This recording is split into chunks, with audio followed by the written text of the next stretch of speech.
because turn that gun over and move it a little bit. I don't know if that means anything to anybody, but this No. this skin looks a little No. pearlescent. No. Wouldn't you say it looks a No. little pearlescent? Holy shit! Pearlescents are back. Let's go! Pearlescents are back, baby. Pearlescent, and it's because of Grant and the guys on his team. And listen, it's not going to be easy. The droplet rates for when they can drop, it's less than 1%. So if you get one of these, you're lucky. You're lucky. Oh, But they they're just put it at the game. bottom of the Q1. Let's see where around when Bounty Pack 2 launches. Yo guys, what is up? Max in our Borderlands 4 video, and today we finally got the full endgame reveal from Borderlands 4. This happened at the PAX West panel that they just did. The show was about an hour long, and about 30 minutes of it was specifically dedicated to talking about endgame and post-launch support. In this video, we're going to summarize everything you need to know. While the stream that they did had a lot of details, it didn't cover everything.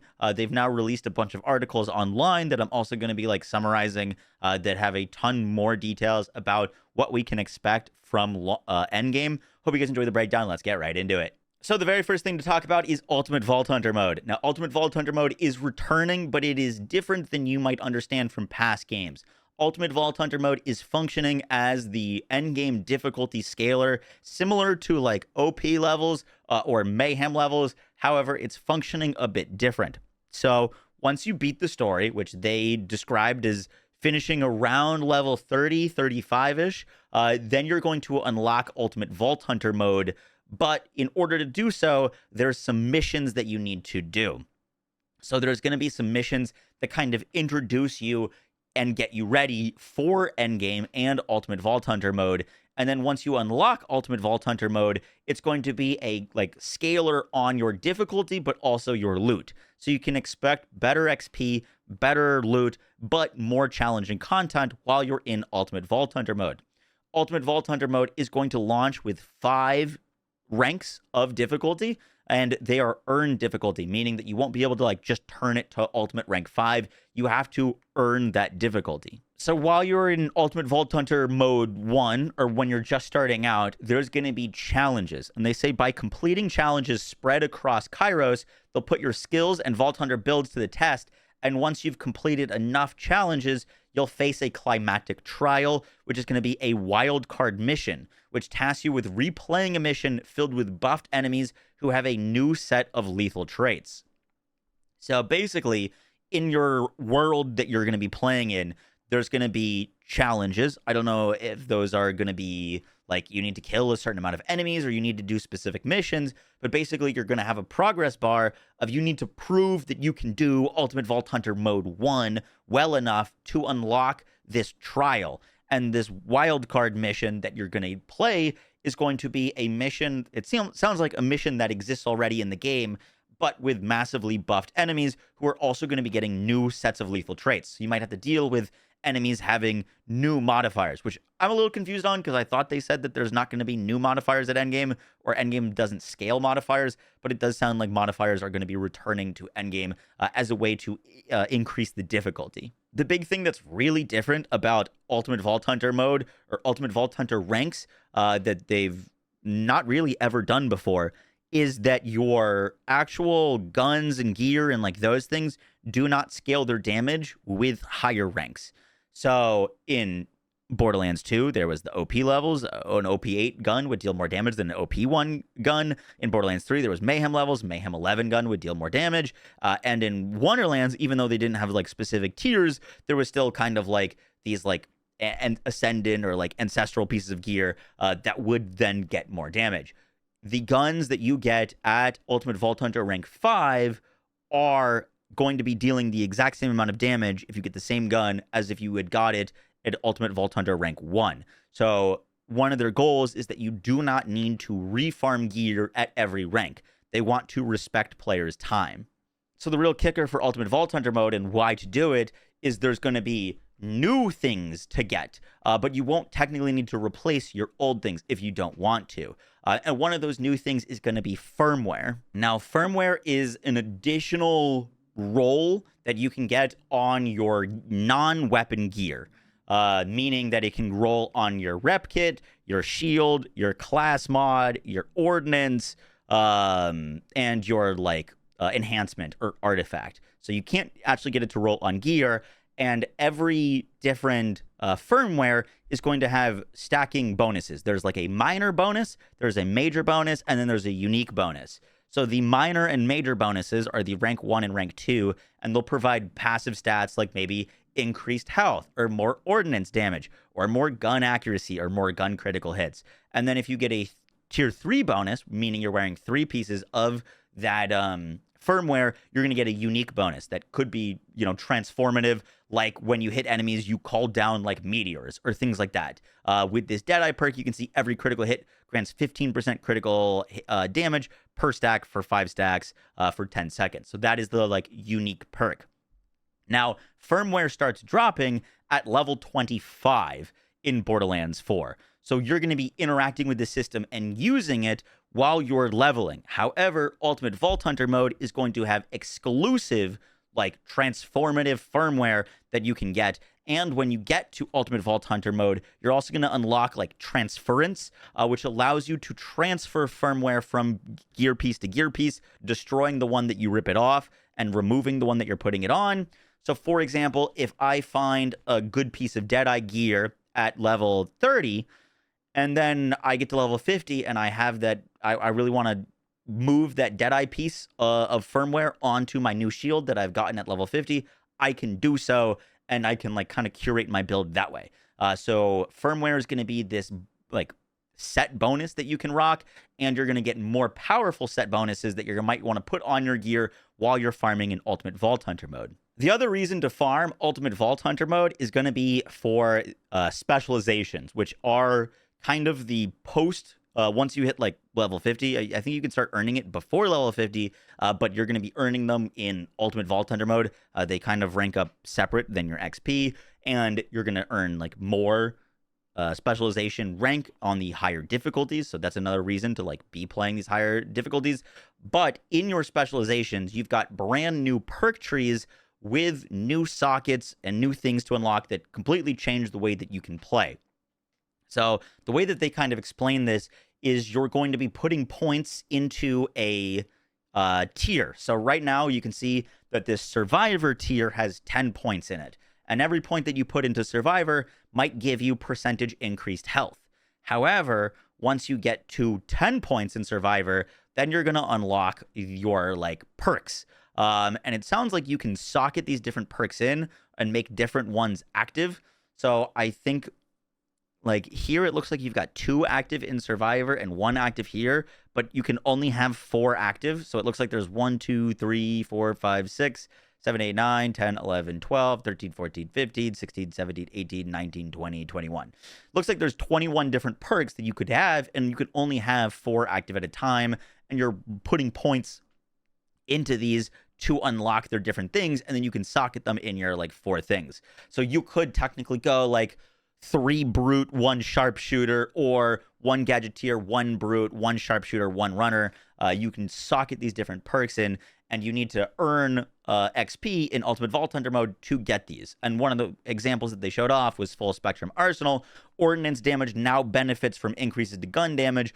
Ordnance damage, 50% of increase to gun damage. So now if you're playing an ordnance build, you just have a totally different like multiplier or way to scale your build from this specialization. So it's a new system. I think this looks really good. I was hoping like you can technically unlock all of the perks, but you won't be able to have all of the perks running at the same time. So it is going to be like very decision based, and it is going to allow you to scale your character and your build even further. And I'd imagine pretty necessary to take on those like harder tiers of Ultimate Vault Hunter mode. So now that we've covered what Ultimate Vault Hunter ranks are and like how you get there and how you progress and what they do, what can you actually expect to do at Endgame? What content are you going to be playing? So it does sound like you can still just go and do your world. You're not going to be like finishing at max rank. So you're probably going to be doing your world activities and doing those challenges out in your like open world to get up to rank 50, which they basically confirmed is the max level at launch.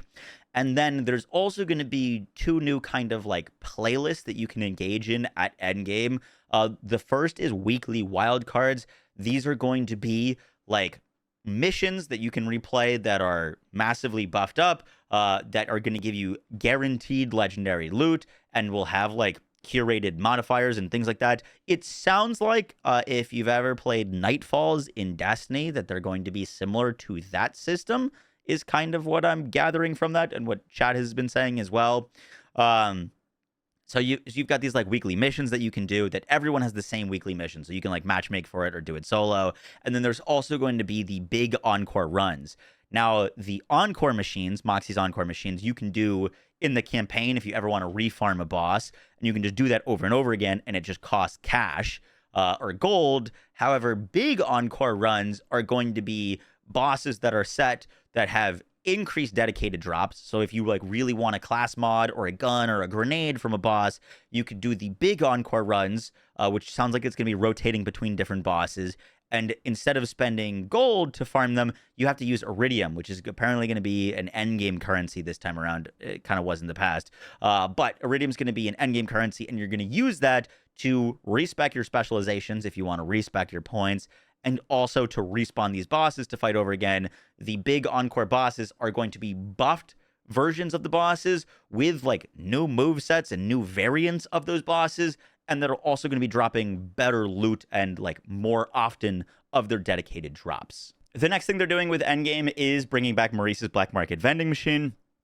This is going to be relocating every week and offering like cool rewards and weapons in it. The thing that they're doing differently this time around is everyone's going to see different loot in Maurice's. So like I might get a new Unkempt Herald and you might only see Maggie's in it, for example, which I personally don't love. I think it's kind of cool as like a community when it's like, oh, like, dude, this week the Becca is in Maurice's Black Market vending machine. Make sure you get it. So it's cool to see it back. Personally, I don't love that it's random for everyone. I think that kind of makes it less special or less like cool weeks when you get like something crazy in the vending machine. But we'll see how that plays out. The next thing they mentioned is that once you beat the campaign, you can, when you make a new character, start that character at level 30 with Ultimate Vault Hunter unlocked, meaning you can skip the campaign and just start at level 30. You'll still need to like unlock the whole map and all the points of interest and everything, but a huge, massive quality of life change. So like if you are really struggling at picking a character for launch, you can just say, I'm going to pick the one that looks the strongest from 1 to 30. And then if you don't like that character, you can start a bunch of new characters at level 30 and try all of them before deciding which one you want to push all the way to 50, which is like crazy quality of life.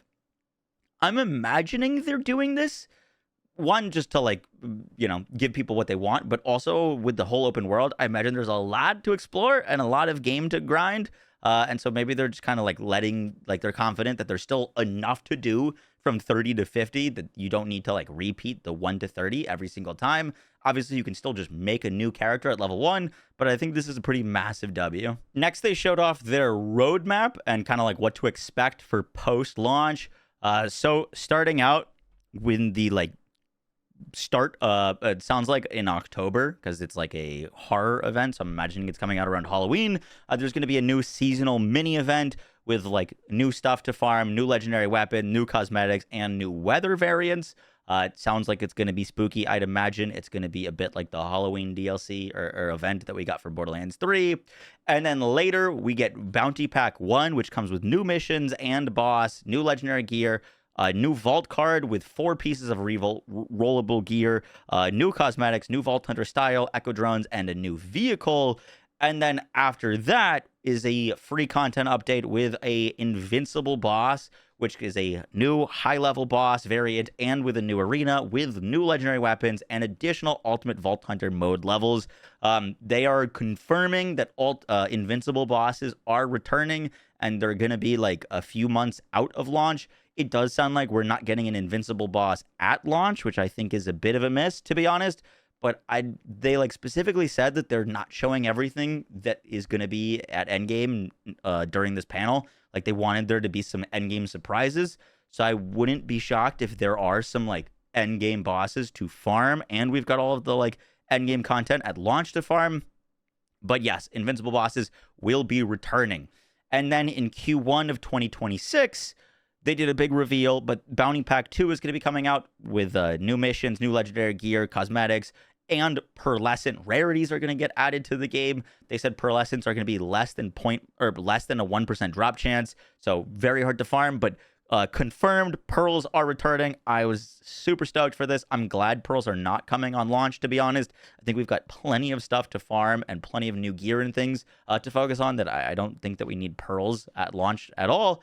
And then the first story pack is coming out, which is called Mad Ellie and the Vault of the Damned. It's going to feature Ellie and more returning characters, as well as a new Vault Hunter, which they teased, which is that kind of silhouette. It looks kind of like I'm thinking kind of like a shaman or a druid. People were saying cowboy.